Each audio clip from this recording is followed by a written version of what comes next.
Bonjour tout le monde. Aujourd'hui c'est dimanche, j'ai oublié le combien, donc on est au mois de juin, je pense qu'on doit être vers le 18 il me semble. Je m'occupe là de l'entretien de la planche des tomates Roma. Alors comme vous le savez, peut-être ou peut-être pas, eh bien les tomates Roma sont des tomates qui ont un port déterminé. Et ce qui permet donc de les cultiver en fait tout simplement en mode, on appelle ça un mode buissonnant. Et quasiment sans entretien, pas besoin donc du coup de les faire courir le long d'une tige, de les palisser. On laisse poussonner en buissonnant, on ne coupe pas les gourmands et ça pousse quasiment tout seul. Bon, cependant, il y a un petit job à faire quand même à cette période de l'année quand ça commence en fait à devenir assez touffu et en fait je vais vous montrer en quoi ça consiste. Et je lance le générique et on se retrouve juste après.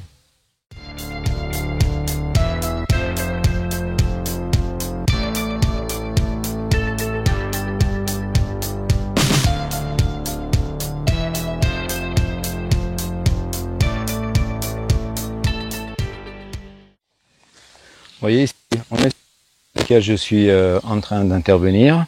Alors, donc, ce que j'ai fait, c'est que j'ai commencé à prélever tout ce qui est commencé en fait à pourrir en dessous, en fait au niveau du pied, parce qu'à cet endroit-là, en fait c'est la partie où c'est le plus dense.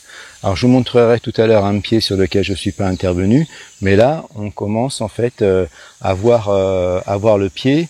Et la lumière commence aussi à passer, ce qui n'était pas le cas avant. Alors et en plus, alors la lumière c'est une chose. Bon, la plante de toute façon peut faire sa photosynthèse avec toutes les feuilles qu'il y a autour, bien entendu, du centre.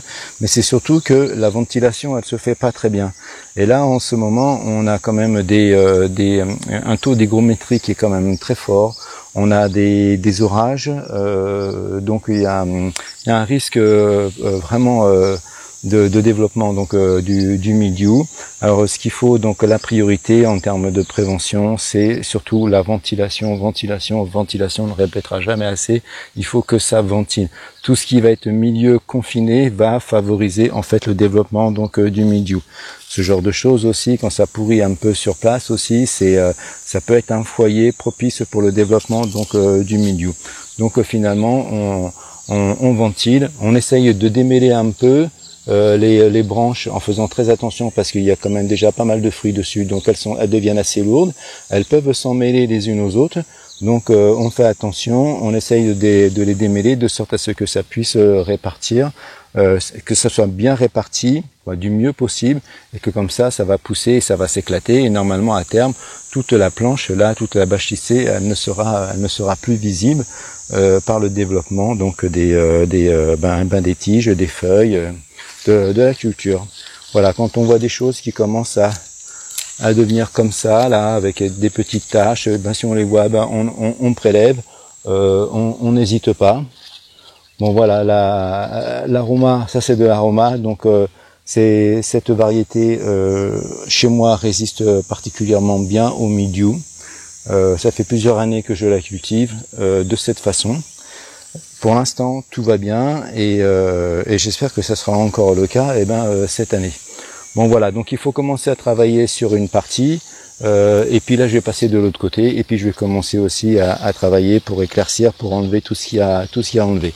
Et puis je vais vous montrer en fait un buisson qui n'a pas été en fait éclairci de cette façon. Vous allez voir que c'est quand même beaucoup plus dense. Voilà, prenons celui-ci par exemple. Sur lequel pour l'instant je ne suis pas encore intervenu. Eh bien, vous voyez, on voit pas en fait la tige principale. Je vais vérifier qu'à l'intérieur il n'y a pas trop de moisissures, de feuilles en train de pourrir. Alors là, celui-ci il est particulièrement dense. Il va pas être évident à attraper. Voilà, je vois déjà des choses. Voilà. Ça, je prélève.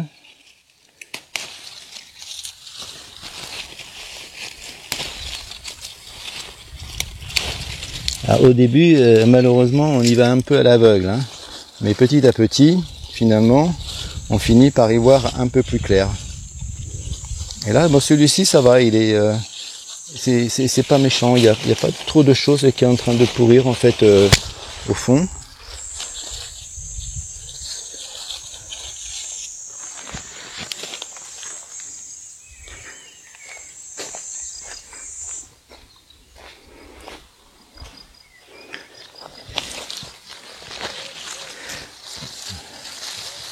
Je suis passé de l'autre côté pour essayer de voir plus clair. Hop. Voilà, ça c'est pas joli, on enlève.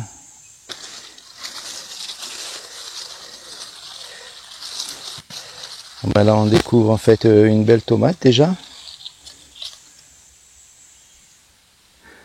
Ah, c'est aussi une façon de trouver les premières tomates qui sont en train de mûrir. Alors très honnêtement, hein, je vais pas faire une mauvaise com, il y en a très peu encore à cette période de l'année. Hein.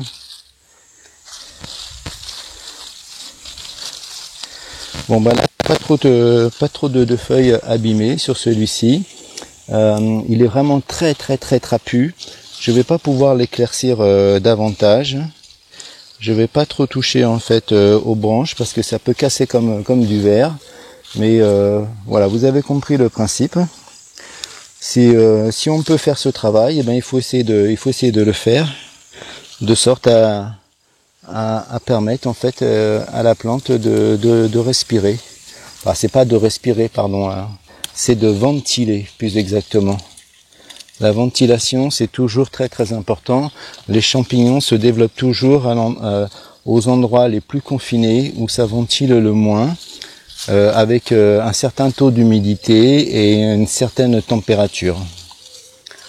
Alors, plus il y a de ventilation, plus il y aura de ventilation, plus la plante, le feuillage de la plante peut sécher après la pluie.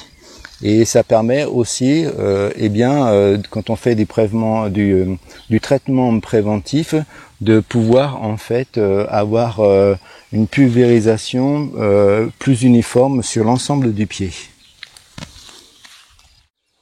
Alors ce que l'on peut faire aussi, c'est pour éviter que finalement la plante retombe trop sur elle-même en ce début de culture. Je vois une autre petite tomate, donc les premières tomates sont petites, mais je vais la goûter pour voir. Il a plu, elle est lavée. Elle est bonne. Petite tomate Roma comme ça, c'est sympa. Moi je les utilise beaucoup pour refaire toute la cuisine, préparation des sauces tomates.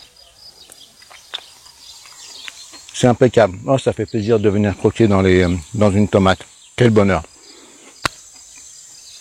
Pardon, je parle la bouche pleine. Et alors, ce qu'on peut faire, c'est que sur à peu près le même principe, vous voyez en fait là, donc les arceaux. Ce qu'on va faire, c'est qu'on va venir y mettre en fait un treillis à béton, ce que l'on utilise pour faire les dalles en béton, donc des maisons. Alors peut-être avec un maillage un petit peu plus rapproché à définir. On fait en fait une courbe, alors pas aussi haute que ça, plus basse, de sorte à ce que en fait les feuilles, les branches, quand elles vont commencer à pousser, donc la branche principale et puis après toutes les branches secondaires qui vont pousser, qu'on appelle aussi les gourmands, eh bien puissent passer au-dessus des mailles, donc du treillis, et donc après, une fois qu'elles sont passées, quand elles auront leurs fruits, quand ça va peser, en fait finalement, elles vont pas venir pouvoir donc retomber sur le sol, parce que finalement ce treillis va les retenir. Et donc ça permet une bien meilleure ventilation. Donc ça évite de faire ce genre d'opération. Et puis c'est aussi peut-être sans doute aussi plus facile pour la cueillette. Donc voilà, c'est du treillis soudé qu'il faut couper à longueur et faire en sorte que ça vienne en fait à une certaine hauteur. Je dirais pas très haut, hein, peut-être une trentaine de centimètres. Et puis comme ça, donc finalement, et peut-être essayer au début de diriger un peu la plante pour que les tiges passent au-dessus. Puis une fois qu'elles sont passées au-dessus, c'est nickel, ça ventile super bien. Voilà, regardez, si vous avez l'occasion, une vidéo de la ferme de Cagnols, ils en parlent, donc ils en parlent dans leurs vidéos. Voilà, moi j'aime bien en fait quand je parle d'un sujet qui m'a inspiré et quand je le retraduis après en situation dans mes vidéos, citer les sources. Je trouve ça sympa. Sinon, on a l'impression que tout sort de notre cerveau, mais non, pas du tout. Hein. C'est un peu du copier-coller tout ça. Hein. Voilà. Donc, moi, ce que je vais faire maintenant, je vais continuer tout simplement à faire ce petit job. J'ai pas fait le treillis parce que, comme je vous disais, pour l'instant, je n'ai pas de problème de mildiou. Hein, sur les tomates. Je ferai une vidéo plus tard sur la façon dont je procède en traitement préventif. Je ferai une vidéo spécifique là-dessus. Et puis voilà, petit job sympa. Parce qu'en même temps, on découvre quelques petites tomates et comme ça, ça nous permet d'avoir un avant-goût de la future récolte. D'ailleurs, il faut que je trouve celle que j'ai cueillie en premier parce que je vais me la manger. Allez, ciao, à une prochaine.